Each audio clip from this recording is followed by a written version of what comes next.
Good morning. My name is President Ted Carter, and I am the 8th president at the University of Nebraska system.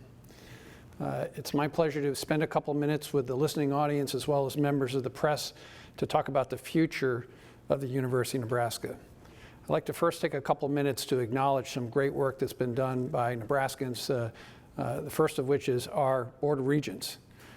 Regent Jim Pillen, our chair, our vice chair Paul Kenny, Regent Howard Hawks, who has been serving as a regent since 2002, over 18 years, who will be retiring this year, two-time serving chairman and vice chairman, Regent Tim Clare, Regent Elizabeth O'Connor, Regent Barb Weitz, Regent Rob Schaefer, and Regent Bob Ferris. Those 8 elected regents, along with our 4 student regents, work tirelessly with a tremendous amount of energy. They care about Nebraskans and our University of Nebraska. If I were to sum up their work in my 6 months of being here in Nebraska in one word, it's inspiring. I want to also acknowledge the leadership on our campuses. Chancellor Ronnie Green, the Chancellor at the University of Nebraska-Lincoln. Ronnie is the right leader at the right time at this critical point in our nation's history, and I'm so thankful for his leadership at our flagship institution. Chancellor Jeff Gold, the leader at our University of Nebraska Medical Center, as well as our Metropolitan Campus at University of Nebraska at Omaha. Jeff is a nationally renowned leader. We are so fortunate to have him. He might be the only Chancellor campus leader in the country that's leading a world-renowned medical center, as well as a large metropolitan campus. And out at Kearney, University of Nebraska at Kearney, Chancellor Doug Christensen. Doug has been the chancellor there since 2002, over 18 years of service to the Kearney campus, as well as having served as a public servant in the legislature, most notably in appropriations. Doug is a lifelong leader, and we should be so pleased that he is there. He is the right person to lead us into the future at Kearney. I want to also acknowledge the leadership of Governor Pete Ricketts and the 49 senators of the unicameral. Everything that we're going to be talking about today is done at a point where there's a lot of unpredictability in the future economics of Nebraska, as well as the budget. But everything we are going to talk about today has been done transparently and working with them, and I am thankful for their leadership and their belief in our University of Nebraska system. You know, I want to also take a minute to acknowledge where we are really in our nation's history. We're at a point of time like we've never really seen. We're in the middle of arguably 2 pandemics, one involving infectious disease that we've been dealing with for now well over 3.5 months in various stages of lockdown and now starting to open up again. And of course, one that we've also been very aware of, and that is the racial injustice that's been brought to the forefront with the unnecessary killing of George Floyd in Minneapolis and others. And on this day, Juneteenth, is a day that is marked in history, sometimes known as Freedom Day or Jubilee Day. We should acknowledge the special nature of what this day is and what it really is. It dates back to June 19th, 1865, when Major General Gordon Granger brought 2,000 Union troops to Galveston, Texas to declare that slavery in the Confederacy was over. Now that would serve as the path to the abolishment of slavery across our entire nation, with the ratification of the 13th Amendment to our U.S. Constitution abolishing slavery in our nation. So that is all part of this day on June 19th. So why am I here today? Well, today is the day that we will make publicly available the information that we will bring before the Board of Regents for a vote on the future of our budget for the University of Nebraska. So I thought I would take the opportunity to talk to all of you so that you would have some context and have some understanding of the types of choices that we'll be making going into the future. Now, as I've come to know, and I've been in higher education and having served in the military for 38 years, I've come to know across my peers in higher education today that there are really 3 types of leaders. And I've seen this playing out across our entire nation. There are those that are a little bit frozen in their footsteps, waiting for a vaccine to show up. There are those that are waiting for more perfect information to make decisions about whether they're going to open their campuses or how they might open them.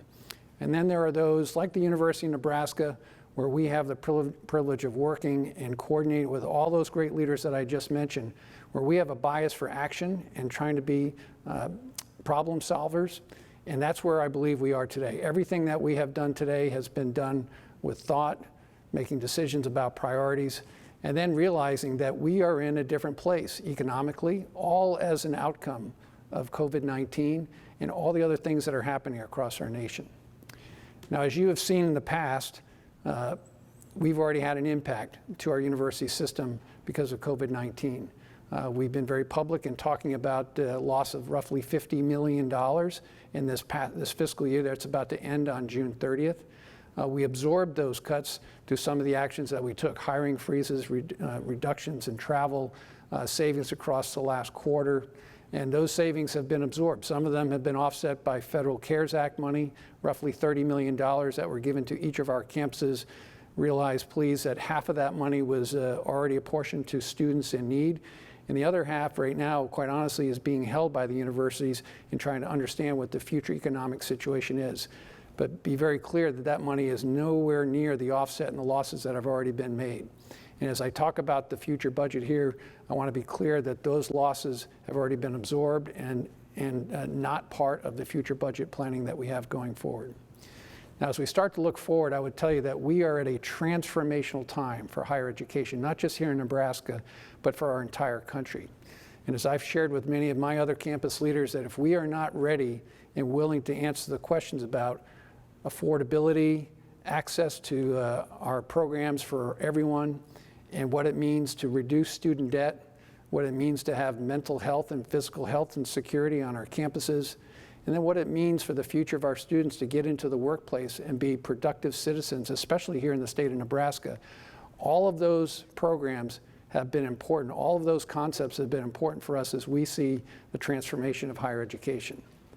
But we are in a fiscal reality, and that is what I want to discuss right now. So as we look forward to the next fiscal year and then the next 2 years, I'm going to talk about our budget going over the next 3 years. Due to some reductions in what we believe will be enrollment revenues, as well as some other impacts from COVID-19, we're anticipating a $43 million shortfall over the next 3 years. That's a 4.3% reduction in our planned budget for our state-aided budget. And that state-aided budget is our state appropriation as well as money that we receive for revenue and tuition. So that's the overall big picture of where we see ourselves. Now, as I say that number, and as dramatic as $43 million sounds over the next 3 years, I want to tell everyone how much more that could have been. Some of the great work that's been done across our campus leadership, our faculty and staff, have been able to minimize that number. And what I'm talking about is the announcement on April 17th of the introduction of the program of Nebraska Promise, the statement that we would be an open campus using science and data to do that safely for our students, faculty, and staff, the reduction in costs of our online tuition costs and cost per credit hour. That was a reduction of 7% in cost per credit hour at Lincoln and 9% at Omaha. Our tuition freeze over the next 2 years, and then finally a review of our academic calendar. All of those things have been done for the benefit of what I would say was our strategic shift to focus on Nebraskan students. That is where our true north is going forward, is to make sure that we retain the confidence and welcome our Nebraskan students to know that we are a place of great value in the future of education. The resultant of those introduction programs has seen us a reaction from our Nebraskan students. On April 17th, we were about 5% down in our enrollment applications compared to 2019. Over the course of roughly 6.5 weeks since then, we've seen applications rise to the number of over 2,500 applications. That's a change of 21% to where we were on April 17th, resulting in 8% more applications today than where we were this time last year. In fact, the most amount of applications we've seen in the University of Nebraska system for incoming freshmen for Nebraskans since the Common Application in 2017.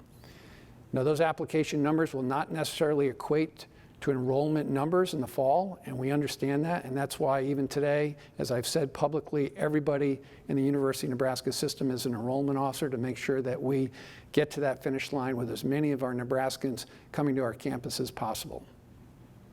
But even given that, there are some fiscal realities. with 80% of our overall student body of our 51,000 students representing Nebraskans. Some of our campuses, like University of Nebraska at Lincoln, have a much higher proportion of out-of-state and international students, for which we're planning about a 10% enrollment drop based on the results of COVID-19. This will result in roughly about $17.5 million loss in revenue over those changes. Now, of course, the reality of this is that it can change based on who actually shows up, but these are the planning numbers that we're going into. If you were wondering what are those breakdowns by campus, I'll share with you that the percent of cuts per campus are based on their individual engagement in some of those enrollment planning numbers. So, for example, and first of all, we led this effort at Central Administration Varner. We've already enacted a 10% cut to our administrative staff there. Again, you've seen that play out in the media, and many of those savings will be realized over the next fiscal year. But at University of Nebraska at Kearney, we're planning for a 3.9% cut. University of Nebraska at Omaha, 3.9% cut. University of Nebraska Medical Center, 2.9% cut. And the University of Nebraska at Lincoln, a 5.5% cut. And you'll notice that I did not talk about Nebraska College of Technical Agriculture, NCTA. We're going to leave them whole. Their budget is relatively small, and I think that their importance to the agricultural community is such that we wanted to leave them out of the planned budget cuts. The reason that these, as I said, these cuts are a little bit larger, especially if you're noticing the Lincoln cut, is because they have a much higher percentage of out-of-state students, and they have a much more budget impact there. I'll also tell you that we are planning for the future. Even in the midst of this difficult, challenging times, and as I said, transformation for the future of education, we are planning to make changes to make us stronger into the future. Into these three-year budget planning cycle, we have $20 million for presidential strategic initiatives. And those initiatives are centered around diversity and inclusion. In fact, on 1 August, I will be sending $200,000 to UNO, UNK, and UNL for programs that will make students that are in the Nebraska Promise program successful, not to just get in the door, but to be successful in retention and eventually graduation. We're also looking at faculty salaries. So this year, our non-unionized faculty will not see a pay raise, but we will give them a 1.5% pay raise in '22 and a 3% pay raise in '23, resulting in a 4.5% pay raise. For our unionized salary employees, we will follow state law, and they will see their pay raise this year that will be competitive with their peers. Going forward, we imagine that our unionized and non-unionized faculty will be on par with each other. But I acknowledge that the faculty members at UNMC and UNL are still not at their peer averages, even at those numbers. So within our presidential priorities, we are earmarking some money to make sure that they will become whole and competitive with all of their peer institutions. And finally, money in that presidential priority is also for the investment and refurbishment of some of our aging buildings. We have a very large infrastructure here across our 4 campuses, and we have to continue to look for the money to make sure that those buildings remain viable. So that's a brief look at the budget outlook going forward. I would just want to say, as we think about the challenges that are before us, that I'm cautiously optimistic. Even though we can live within our fiscal means here with these budget planetary numbers, I'm optimistic that we have minimized the amount of student enrollment drop. If you look across the nation, many of the colleges and universities are planning on a 15% enrollment drop. Had we not taken the actions that we did start on April 17th, our modeling suggests that we would be north of $25 to $30 million of additional cuts. And of course, as I'm talking about the state-aided budget, those are not the only other impacts to the University of Nebraska system. Our auxiliary programs, to include things like housing, food, parking, some of the auxiliary events like the Lead Center, Baxter Center, Husker Athletics, they will also be going through their planning, and we're anticipating across the next 3 years that they will see an additional $30 million cut on top of the numbers that I've already mentioned. So this is an across the entire university system effort. But again, because of the way we have approached this, because of the decision making, because of the planning for success, and not being frozen in inaction, I'm confident that we will be in a position of strength, and when we come to the other side of COVID-19 and its results, we'll be poised for growth, and we will continue to be a great partner for the state of Nebraska. I'm reminded that we as a university return $7.50 for every $1 that Nebraskans give to us in their precious tax dollars. We're going to continue to be that important partner. We're going to continue to grow the state of Nebraska and be a relevant part in the landscape of education, not just in the state of Nebraska, for our nation. So thank you very much for listening, and now I'll be happy to take some questions.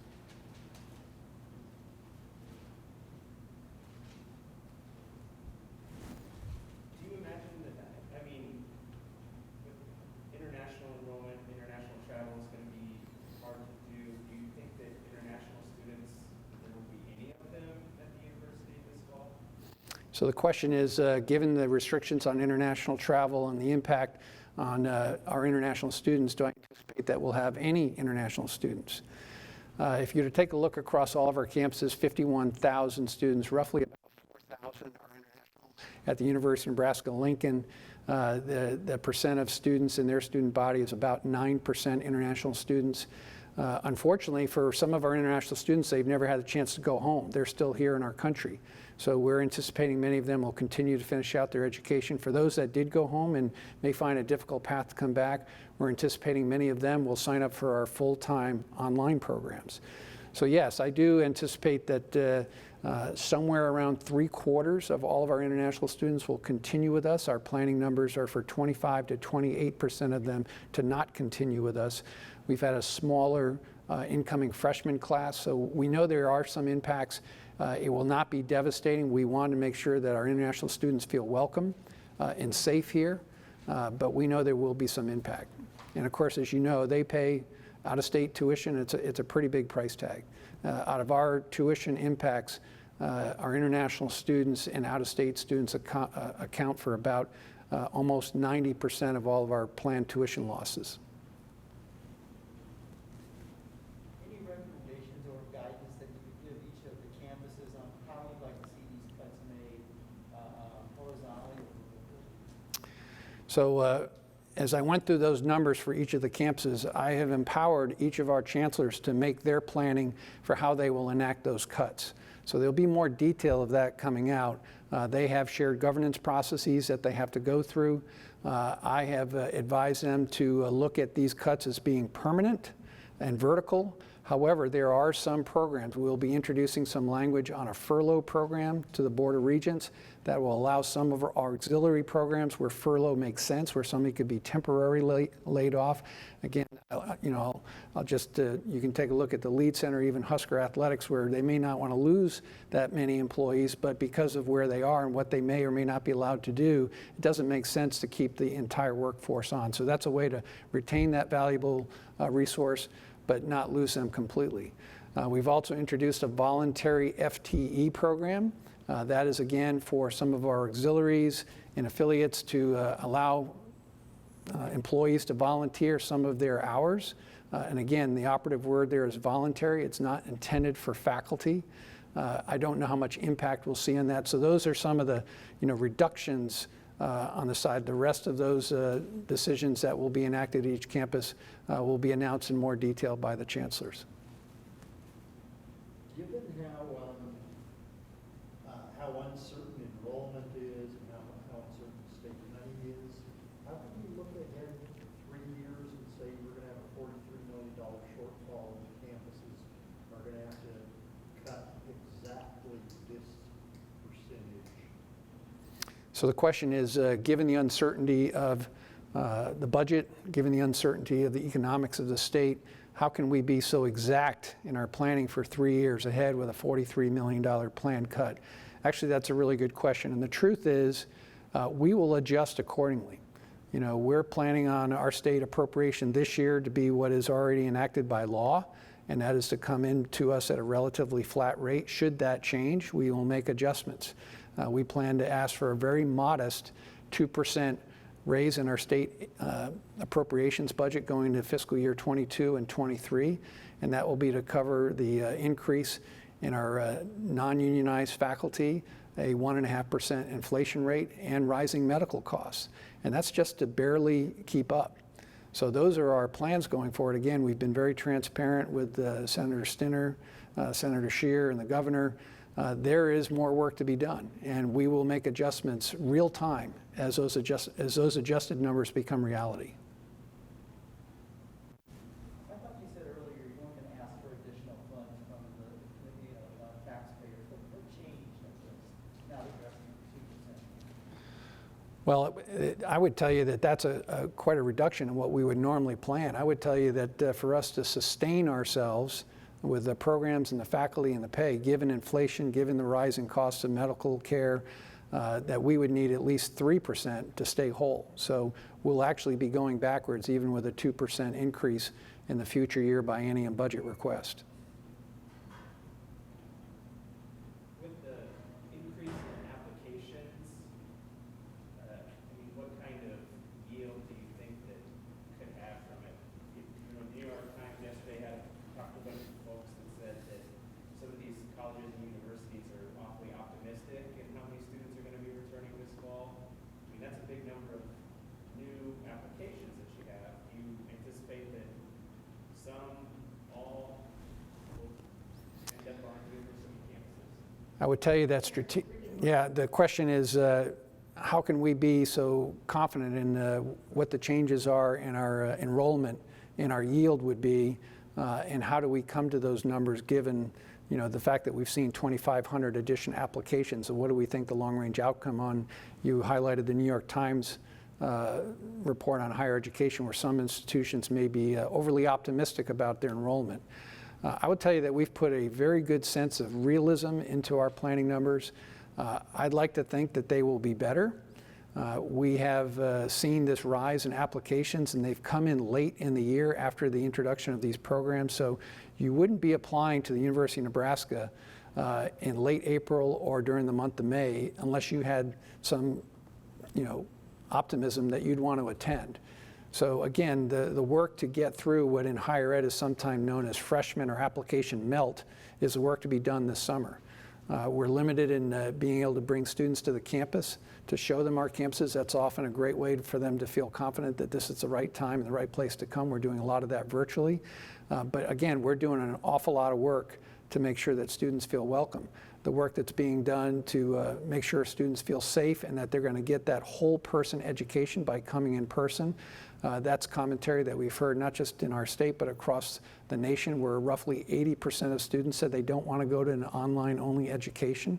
So that's really important that we offer them, but also offer through testing, contact tracing, using the right type of PPE, de-densifying our campuses. In other words, reducing the number of students in our classroom, using technology to still use online education where it best fits, and even accommodate for some of our faculty who may not be comfortable in this pandemic era where they might be in front of students. We're going to find the right answers for all. But at the end of the day, I think our students are going to come to our campus because we are offering all of those options.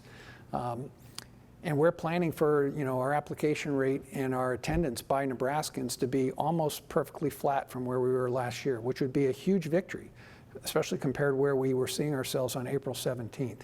As I said, I would anticipate we would have been at least another $25 to $30 million down that we would be talking about an additional cut had we not made those offerings. A lot of people have asked us, how could we afford to put in a program like Nebraska Promise, which will add another $5 million to College Brown, Nebraska?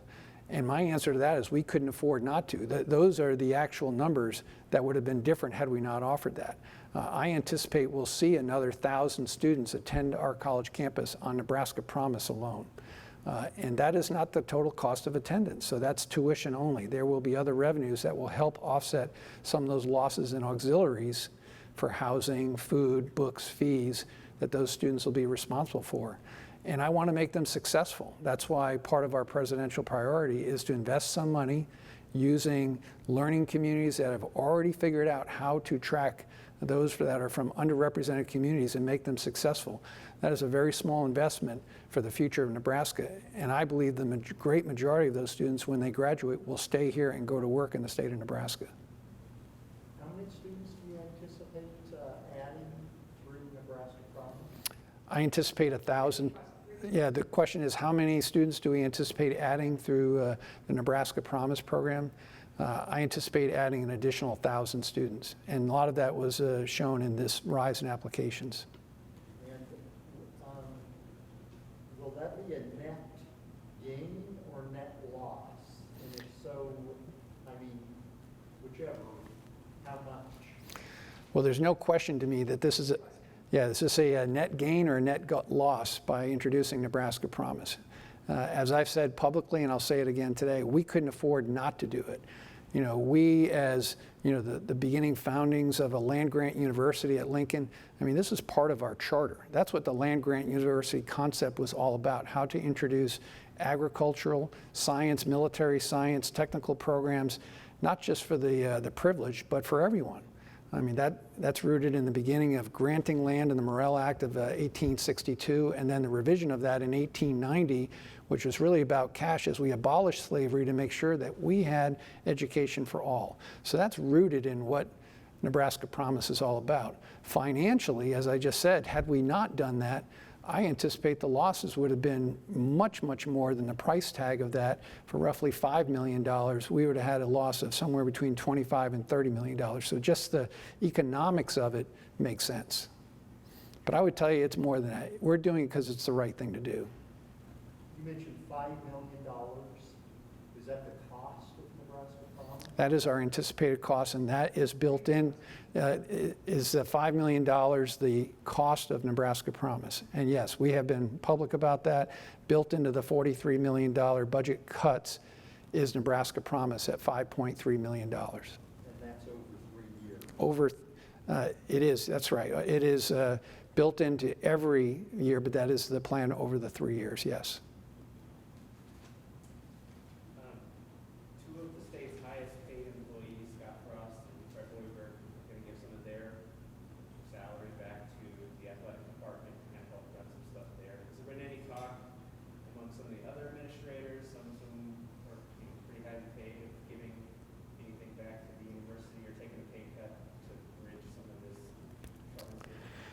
Well, I didn't plan to make an announcement on that, but I'm going to be, yeah, the question is, two of the high-profile wage earners, Coach Scott Frost and Fred Hoiberg, announced recently that they were going to donate some of their salary back to their athletic departments. I did not intend to make a statement about this today, but I'll be transparent in answering that question. I have contacted the regents and informed them that I do not intend to take any of my merit-based salary at the end of the year. As you know, in my compensation package, that's 15% potentially of my base salary.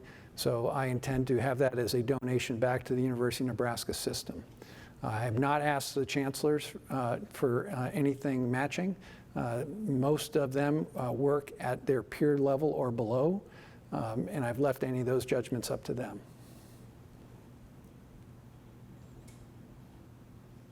On the number of applications, was that in reference to UNL strictly?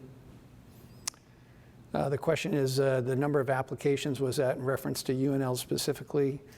Could you be a little more clear on what you're asking there? You cited some numbers there, 21,000, 21% increase, 2,500 applications, 8% more than last year.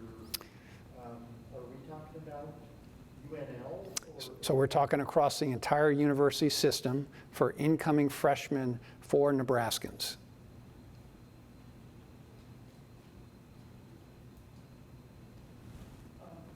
President, what about the $50 million for the next project for UNMC?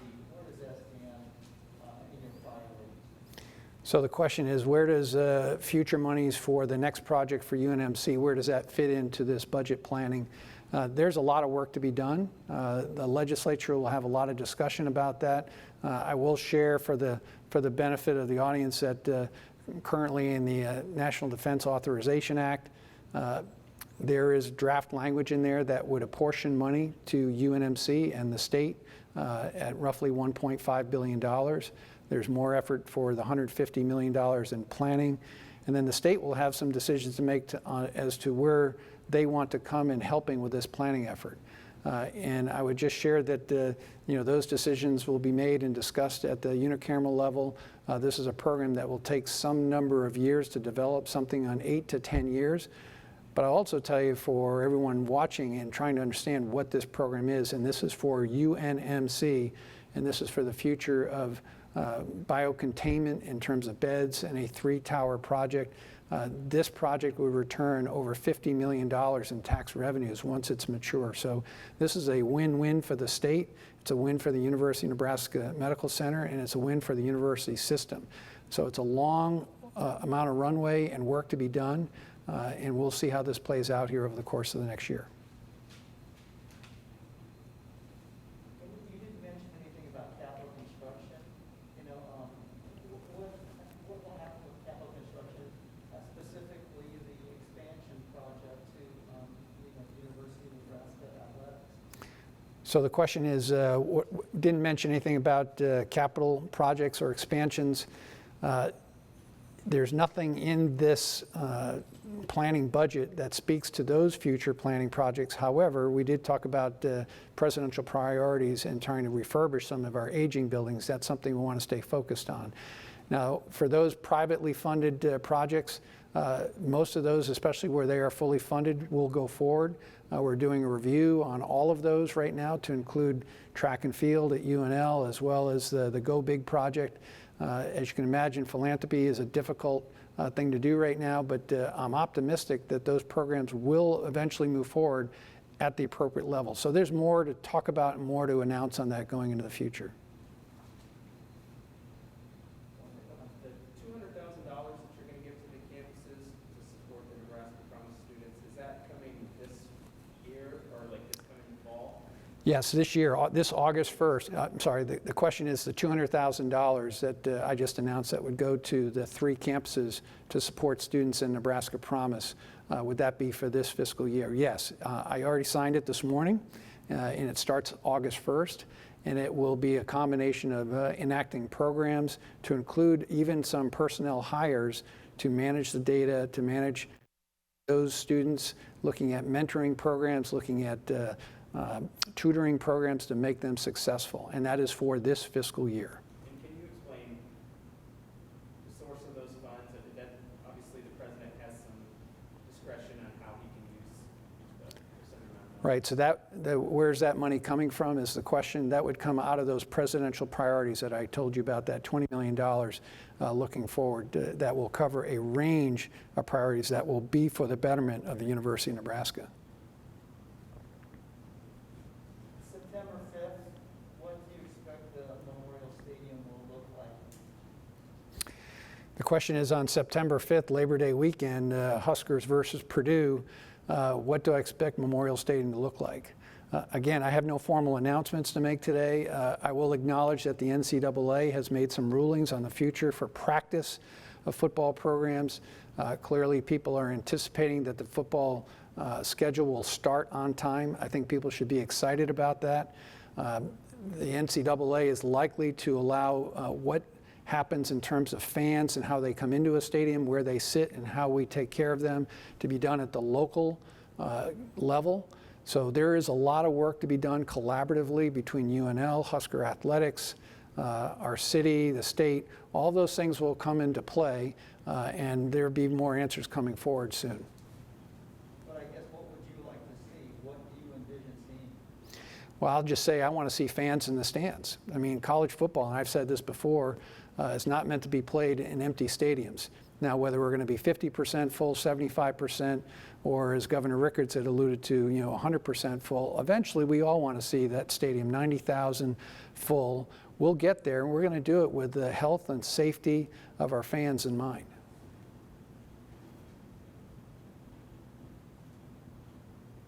This is another accuracy question. The 4.3% reduction,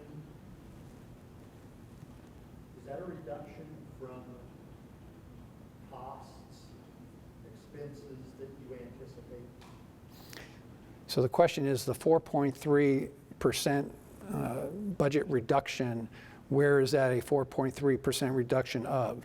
So again, this conversation has been principally focused on state-aided budget, which has two particular parts, one of which we can control to some degree, and that's enrollment, and that's revenue from tuition. So I talked a lot about that and what we've done to offset and minimize those losses, which interestingly is the same planned reduction in revenue, 4.3%. And that's because our taxpayer state appropriation plus those tuition revenues totals about $990 million planned over the next fiscal year.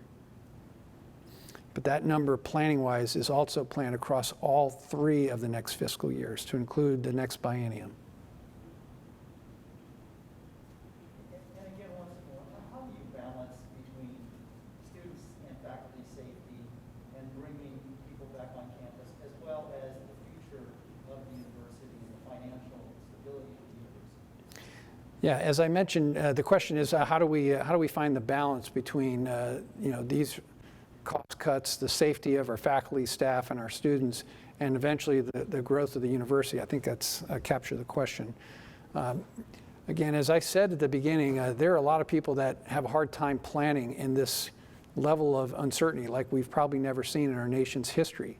If we were to sit and wait and be indecisive and not be proactive in the type of planning, there's no doubt not only would it be less relevant, we'd be less capable of taking care of our faculty and staff and our students, and we'd probably see such a reduction in our student body. It would have a long-range impact, again, on the viability of the university and, quite honestly, the economics of the entire state.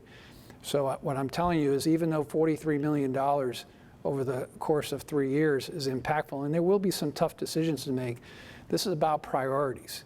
And as you've heard me say at the beginning, our priority, number one, our true north, is to maintain the confidence and trust of our student body first, but also to take care of our faculty and staff. We have a world-class faculty and staff.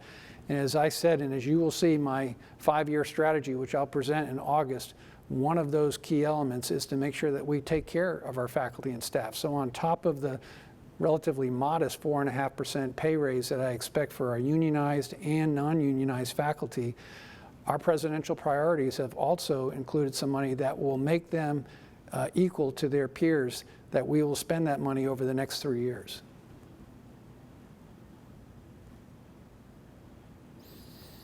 Okay, I want to say thank you for coming today, and thank you for listening, and thank you for being so sincerely interested in the future of the University of Nebraska. Thank you all very much.